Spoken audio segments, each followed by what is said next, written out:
I had discovered a stream while I had been sailing on my raft. अपनी नाव को चलाते हुए मैंने एक छोटी नदी देखी थी. I started off my expedition from the stream and found some grassy plains nearby.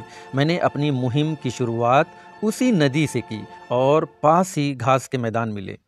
As I went further up the stream, the plains ended and a forest appeared. जैसे जैसे मैं नदी के किनारे आगे बढ़ा, मैदान खत्म हो गए और एक जंगल शुरू हो गया. Here I found many kinds of fruits on the trees. वहाँ मुझे पेड़ों पर कई तरह के फल मिले. I gathered the fruits with the idea of drying them in the sun and storing for later use. मैंने फलों को इकट्ठा किया ताकि उन्हें धूप में सुखाकर बाद के लिए रख सकूं. I spent the first night on a tree and continued my expedition the next day. पहली रात मैंने एक पेड़ पर बिताई और अगले दिन अपनी खोज जारी रखी. After walking through the forest, I came to an opening in the hills where the country fell away to the west. जंगल से होते हुए मैं पहाड़ियों में एक खुली जगह पर पहुंचा जहां जमीन पश्चिम की ओर नीचे उतर रही थी. The valley I discovered was green, lush and full of beautiful flowers. जो घाटी मैंने देखी थी वो हरी भरी थी और उसमें सुंदर फूल खिले हुए थे. My morose mood greatly improved upon this lovely sight. इस मनमोहक दृश्य ने मेरा उदास मन बहुत हल्का कर दिया. I might be alone, but I was the king of this island, and this thought gave me pleasure. मैं भले ही अकेला था, लेकिन इस द्वीप का, इस आइलैंड का मैं इकलौता राजा था और इस ख्याल से मुझे बहुत खुशी मिलती थी. After I went back to my little home on the hill, I spent the next few months hunting and fishing. जब मैं अपने घर लौटा जहाँ पर मैंने तंबू लगा रखा था, तो मैंने अगले कुछ महीने शिकार और मछली पकड़ने में बिताए. I also extended my storeroom and made baskets to help me carry food. मैंने अपना स्टोर रूम और बड़ा किया और खाना ढोने के लिए टोकरियाँ भी बनाई. I wanted to make pots to carry and to boil water. मैं बर्तन बनाना चाहता था ताकि उसमें पानी रख सकूं और उबाल भी सकूं. Hence I looked all over the island for something, anything that could help me. इसीलिए पूरे आइलैंड पर मैंने कुछ ऐसा ढूंढने की कोशिश की जो इसमें मेरी मदद कर सके. After a long search, I discovered a kind of clay that I could use to make pots and jars. तो काफ़ी देर की काफ़ी लंबी खोज के बाद मुझे एक तरह की मिट्टी मिली जिससे मैं बर्तन और घड़े बना सकता था. When I had searched through the ship for food, I had discovered a little bag of corn. जब मैंने जहाज़ में खाने की तलाश की थी, तब मुझे कॉर्न मकई का एक छोटा थैला मिला था. One day I found a use for the bag and so threw out its contents near my house. तो एक दिन मैंने उस थैले को किसी काम में लिया और उसके दाने अपने घर के पास फेंक दिए. After a season of rain, I was greatly surprised to see that the grains that I had thrown out had turned into young green plants. बरसात के मौसम के बाद मुझे ये देखकर बहुत हैरानी हुई कि वो दाने हरे पौधों में बदल गए थे. After a few weeks, I saw corn growing from these plants. What luck! कुछ ही हफ्तों में मैंने उन पौधों पर मकई के दाने उगते हुए देखे. क्या किस्मत थी मेरी.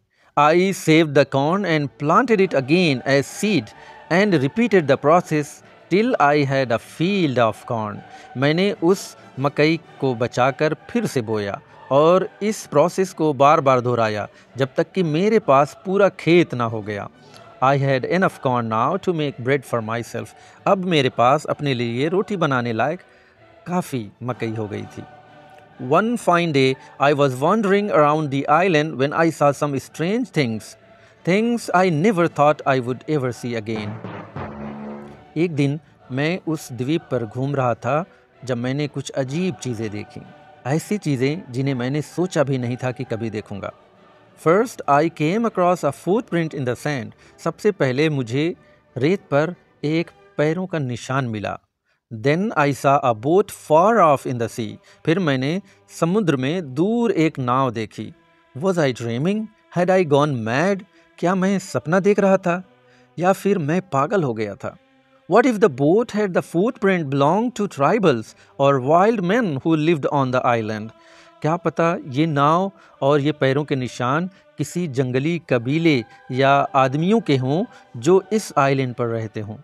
I had never encountered any men during my exile, but what if they were living on my island or one of the nearby islands? मैं जब से यहाँ पर था मैंने कभी किसी आदमी को नहीं देखा था, लेकिन अगर वो मेरे आइलैंड पर या पास के आइलैंड पर रहते हो तो The thought unnerved me. I was a lone man in an unknown place. ये सोचकर मैं डर गया। मैं एक अनजान जगह पर बिल्कुल अकेला आदमी था। Suddenly I came upon another strange scene. तभी अचानक से मैंने एक और अजीब नज़ारा देखा। I saw a place where a fire had been built and a circle had been cut into the earth. मैंने एक जगह देखी जहाँ पर आग जलाई गई थी और ज़मीन पर एक गोल निशान काटा गया था। And here I had evidence to suggest that there were indeed others on the island. और यहाँ मुझे ये सबूत मिला कि सचमुच इस आइलैंड पर और लोग मौजूद थे। I hurried back towards home and safety. मैं जल्दी से अपने घर सुरक्षित जगह की ओर लौट गया। The next day, as I was gathering corn from my field early in the morning, I saw the light of a fire on the shore. अगली सुबह जब मैं अपने खेत से मकई इकट्ठा कर रहा था, मैंने किनारे पर आग की रोशनी देखी। I crept closer to investigate and saw 9 men sitting around a small fire. मैं चुपके से पास गया और देखा कि 9 आदमी एक छोटी आग के चारों ओर बैठे थे। The men wore very few clothes and carried primitive weapons. उन आदमियों ने बहुत कम कपड़े पहने थे और उनके पास पुराने ज़माने के हथियार थे। They seemed to be roasting food on the fire. वे आग पर खाना भून रहे थे। Presently, they started dancing around, waving their arms and legs wildly. कुछ देर बाद वे हाथ पैर हिलाकर जंगली अंदाज में नाचने लगे। After an hour or so, they got into their boats and sailed away. लगभग 1 घंटे के बाद वे अपनी नाव में बैठे और वहाँ से चले गए। As I walked back home, I mulled over what I had seen. जब मैं घर लौट रहा था, मैं देखी हुई बातों को सोचता रहा। It was apparent that my fellow inhabitants were primitive and had lived on the island for long without any contact with the outside world. ये साफ था कि मेरे साथ रहने वाले ये लोग आदिम थे और लंबे समय से इस द्वीप पर, इस आइलैंड पर बाहरी दुनिया से कटे हुए रह रहे थे। What fierce creatures they seemed to be. वे कितने भयानक प्रहरी लग रहे थे। It was clear to me that I had to navigate my life on this island with great care. ये साफ था कि मुझे अब इस आइलैंड पर बहुत होशियारी से, बहुत सावधानी से रहना होगा। I had no desire to come into contact with the savage animals and the wild people who lived on the island.